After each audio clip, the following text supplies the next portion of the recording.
Hey guys, welcome back to another video on the channel. Today we have a very interesting game between the current European World Champion, Serbian Grandmaster Aleksander Indjic, playing with white pieces. Extremely strong player.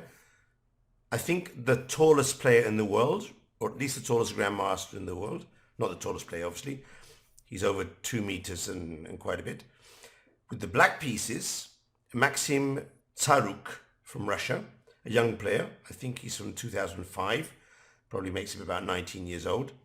And this game is from the World Rapid Championship in New York 2024.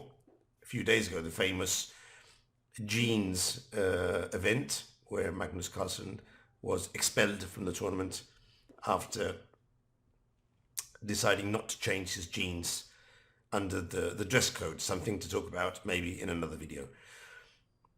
So let's get on with the game, and I think you'll enjoy this game, especially if you're a D4 player wanting to try out some new systems, or if you're playing the Dutch defense with black, then you really need to check out this game.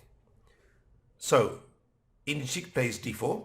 Remember, it's a 15 plus 10 minute game, so we're in the rapid time control, not too much time for calculations.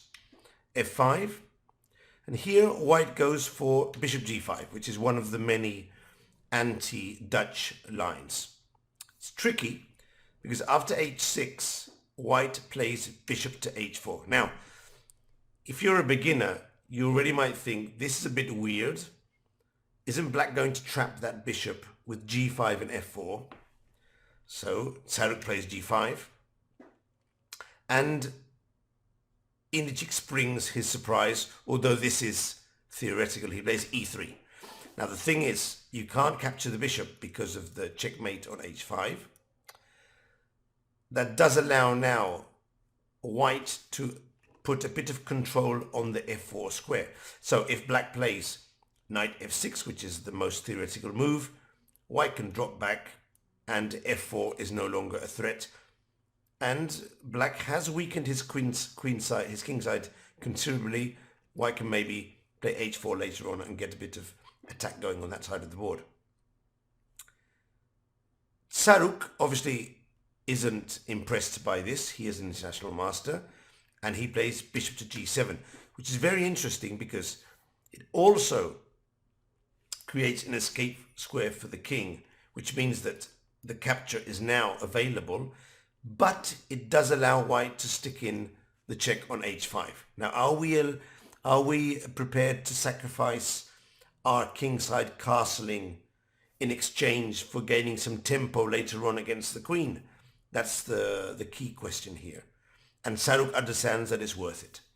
So Indjic plays queen to h5 check, king f8, and bishop to g3. Now, at some point, knight f6 will win a tempi against the queen, and this is what Tsaruk is banking on to get an advantage with black in the opening. But he's playing a very risky position.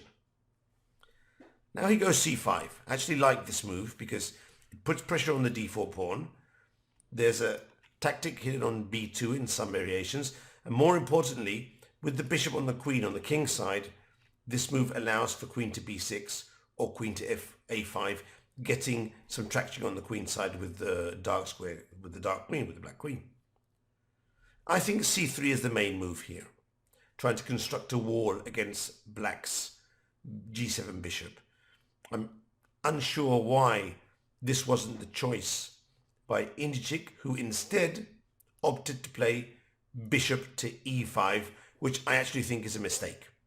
Because now, after pawn takes pawn, bishop takes g7, king takes g7, pawn takes pawn, I would say that black's king is actually safer on g7 than on f8. And although white has exchanged the bishop, his own bishop went to g5, to h4, to g3, to e5, and to g7. So that is 1, 2, 3, 4, 5 tempi to exchange a bishop that just played once. That's a complete loss of 4 tempi. It must be said that black has spent some tempi on pawn moves, but even so, white is severely underdeveloped now. how to take advantage of underdevelopment, develop pieces, and attack targets. So you develop and attack. And already black has got the initiative here. Now knight c3 is a very good move because Indjic understands that he can't just be doing queen moves protecting pawns all the time. So he actually returns the pawn to get his development going with knight to g2, rook to b1, h4, getting some tempi against black's queen. But Tsaruk very smartly, instead of capturing the pawn, he plays knight to c6, a wonderful move, developing and attacking again. Knight to e2, and now f4, another very good move. Not the only move. If you check this game with the computer, you'll see that the computer suggests other interesting moves for black, but I actually like this move.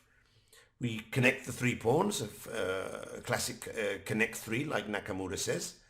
We put the knights under some pressure. G3, F3 would be an idea now.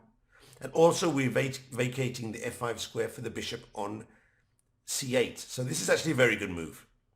Queen to D2, D5, already trying to get our bishop to F5.